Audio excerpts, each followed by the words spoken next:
Salut mes madrilènes, salut mes merengues, salut mes galactiques, j'espère que vous allez tous très bien. Wow, j'ai même pas envie de le faire cet avant-match en vrai. Mais bon, faut s'y mettre. Enfin bref, demain soir à 21h30 au Bernabéu, le Real Madrid accueille Mallorca pour la 36e journée de Liga. Oui, c'est la 36e, c'est ça, il en restera 2 après ça. Match, mine de rien, qui ne compte plus pour rien en fait. Si ce n'est peut-être valider la deuxième place. Mais en dehors de ça, c'est terminé, hein, on le sait. Le Barça va être champion, on ne pourra jamais le rattraper. Je vois mal le Barça perdre ses 3 prochaines rencontres. Et sachant que nous, de notre côté, ça sera des matchs, on va dire cacahuètes, peut-être pour préparer la Coupe du Monde des clubs, pardon. Mais sinon, à part ça, il n'y a pas grand intérêt. Faire jouer les jeunes, oui, faire jouer un peu plus Hendrik d'ailleurs, qui sera sûrement titulaire demain vu que Vinicius se serait blessé, ce qui vient se rajouter à la longue liste de blessures. On avait déjà pas mal de blessés et là, cette semaine, on vient d'apprendre que Lucas Vazquez, ça sent très mauvais pour lui, il s'est fait une blessure lui aussi, il risque de ne plus être là jusqu'à la fin de la saison, peut-être. Rodrigo, apparemment saison terminée aussi, il aurait même pas fini l'entraînement aujourd'hui, il serait sorti avec le médecin du club. Mais bon, lui on le sait que c'est plus une histoire de... on le sait qu'il va partir, quoi. On le sait, c'est terminé. Alors, encore une fois, on verra ce que va dire Xabi Alonso, mais mais ça pue, ça pue. C'est bon, Rodrigo et l'histoire au Real Madrid, c'est terminé. Je suis triste, c'est un grand talent, mais bon, arrivé à un moment... On a eu des grands joueurs qui n'ont pas continué au Real Madrid et qui ont réussi ailleurs ou qui n'ont pas réussi ailleurs. Dans tous les cas, dans un grand club, il faut faire des choix. Moi, j'aurais aimé qu'il reste. Mais bon, vu que tu as encore Vinicius, tu as encore Mbappé, tu as encore le jeune Hendrik, tu as encore Brahim, tu as encore... Bref, il y a encore plein de joueurs. Même si Rodrigo part, on aura de quoi faire la saison prochaine. Après, encore une fois, Xabi Alonso lui a pas encore parlé. Même si je pense que ça changera pas grand-chose, il devrait plier bagage cet été. Enfin bref... Pour revenir au match, ce qui nous intéresse, on va parler donc du match entre Mallorca et le Real Madrid. Alors, bon, comme j'ai dit, c'est un match qui compte maintenant pour du beurre. D'ailleurs, les avant-matchs qui vont rester, ils vont être beaucoup moins enthousiastes, mais c'est normal. Hein. C'est un petit peu... C'est pas des matchs amicaux, parce que bon, il y a encore, comme j'ai dit, la deuxième place à valider. Mais c'est pas des matchs à gros et à fort enjeu.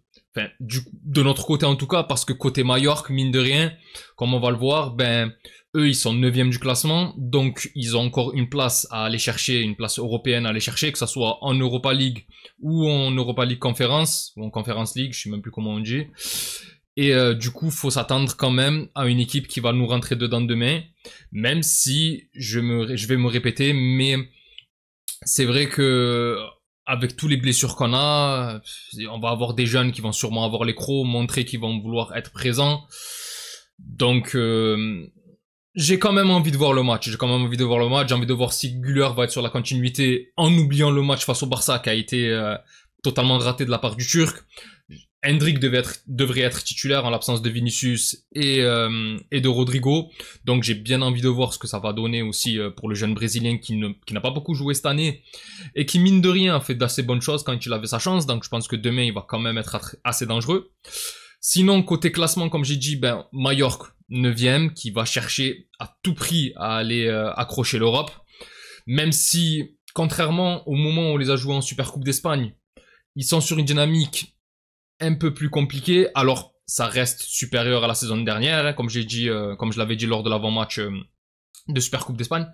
Ils sont quand même sur une saison assez correcte, hein. Franchement, pour un club de 100 rangs, c'est pas mal quand même. Ils font des résultats assez intéressants. Et là, pour le coup, le bilan est tout de même assez franchement, plus que correct, même je dirais, avec 13 victoires, 8 nuls et 14 défaites en 35 rencontres. Certes, c'est pas exceptionnel, mais pour Mallorca, c'est pas mal. Ça leur permet, comme je l'ai dit, d'être encore proche des places européennes. Même si, par rapport au moment où on les avait joués, ils ont un petit coup de mou. Alors, ils perdent pas plus de matchs que ça, mais ils en gagnent moins qu'avant. Parce que là, si on le voit bien, depuis notre rencontre en Supercoupe, c'est seulement 5 victoires côté mallorquin. Alors que avant ça, c'était quand même 8 victoires, c'est pas mal, c'est loin d'être dégueulasse. C'est beaucoup de matchs nuls, énormément de matchs nuls. C'est des matchs bien plus hachés, des matchs bien plus Après, c'est normal, hein, quand tu joues quelque chose, tu vas sûrement, comme je l'avais dit, il faut savoir jouer sale. Et ils vont jouer demain, il faut s'attendre à un club qui va être vraiment difficile à manœuvrer. Ce match, franchement, il va être assez compliqué.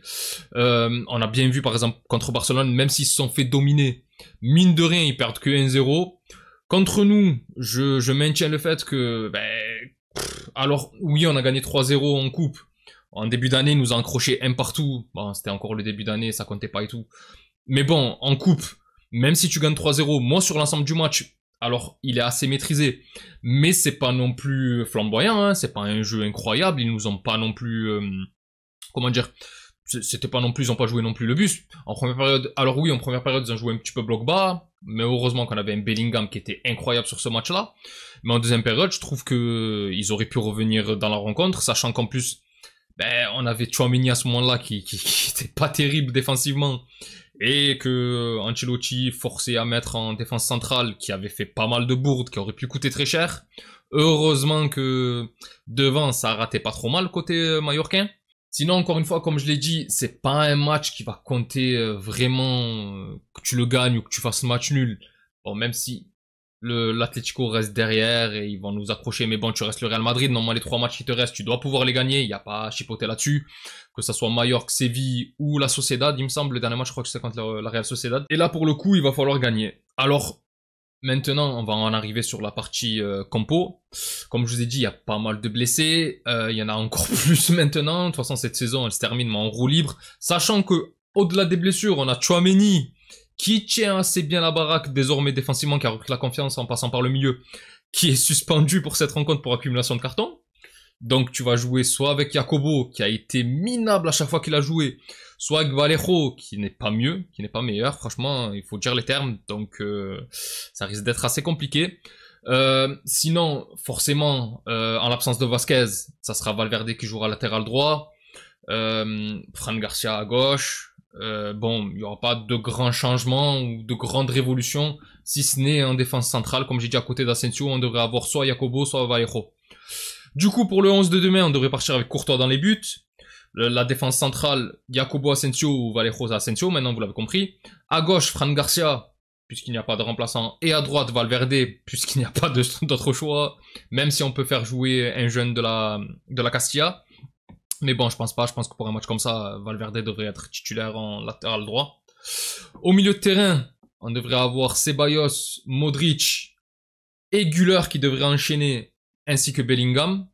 Et franchement, moi, j'ai hâte de revoir Güler dans dans un match où il devrait avoir un peu plus la possibilité de montrer son football. Même s'il aurait dû le faire contre le Barça, on est d'accord. Mais bon, sur l'ensemble de la rencontre, je le répète, mais on s'est fait dévorer. Pour ceux qui l'ont pas vu, allez voir mon débrief. Parce que moi, je trouve que même si on a perdu que 4-3 et que tout était, on va dire, possible, on aurait pu peut-être égaliser sur la dernière minute ou quoi. Sur l'ensemble de la rencontre, le Barça mérite sa victoire. Ils ont été meilleurs que nous et l'arbitrage a été un petit peu de notre côté aussi, il faut savoir le dire. Bref, et enfin, comme je disais, donc milieu à 4 avec Bellingham, Modric, Güler, Ceballos. Et en attaque, Mbappé, qui devrait sortir un gros match maintenant, vu que là, il n'y a pas Vinicius, il n'y a personne pour le gêner, il devrait pouvoir faire ce qu'il a envie de faire, à côté d'Hendrick. Pour la partie prono, bon, victoire du Real Madrid, c'est pas obligatoire, mais je pense encore une fois qu'en tant que grand club, tu es censé gagner tes 3 derniers matchs. Histoire déjà, ne serait-ce que, même si c'est quasiment impossible, hein, mais on sait jamais si le Barça se fait accrocher ou quoi, d'être encore là, bon, même si c'est mort, hein, je pense que le championnat est cuit, et aussi de préparer assez bien cette Coupe du Monde des clubs, qui mine de rien peut te rapporter jusqu'à 150 millions d'euros, ce qui est peut-être pas trop mal, hein, parce que sachant que tu as un mercato à faire, hein, il te faut des latéraux, il te faut des défenseurs centraux, il te faut peut-être même des milieux. Rodrigo s'il part, je sais pas s'il va être remplacé, mais c'est possible aussi. Franchement, c'est un chantier là, il y a encore trop de choses à faire. On verra ce que voudra Xabi Alonso, parce qu'apparemment le club serait d'accord pour voir avec Xabi Alonso quel défenseur central il aimerait avoir, etc., etc. Donc à voir, même si en général le Real Madrid choisit ses joueurs et c'est au coach de s'adapter, mais là, s'ils veulent le demander son avis, c'est très bien aussi. Hein. Et enfin, bon, même si pas victoire obligatoire, Je vois une victoire du Real Madrid quand même. Ça reste un match à domicile contre un club qui est largement à portée. Même si, encore une fois, ils ont fait des matchs assez intéressants, qui ont réussi à accrocher l'Athletic Bilbao, qui ont réussi à accrocher pas mal de clubs, qui nous ont accroché aussi à l'aller. Et pour les buteurs, bon, je vois bien Mbappé. Pourquoi pas Hendrick, qui à chaque fois qu'il joue quasiment arrive à marquer. Donc, pourquoi pas Hendrick. Et donc, pourquoi pas une victoire 2-0 pour le Real Madrid. Enfin bref, mes Galactiques, c'est tout pour moi concernant cet avant-match. Donnez-moi vos pronostics dans les commentaires. Si la vidéo vous a plu, n'hésitez pas à liker et à vous abonner. C'est un soutien très important pour la chaîne et je remercie toutes les personnes qui prennent le temps de le faire. Vous êtes les meilleurs. Pour les autres, on se retrouve pour le débrief de la rencontre de demain et j'espère la victoire du Real Madrid. D'ici là, je vous souhaite une excellente journée ou soirée selon l'heure à laquelle vous regardez cette vidéo. Prenez tous soin de vous et encore et toujours, hasta le final. Vamos Real. Salut.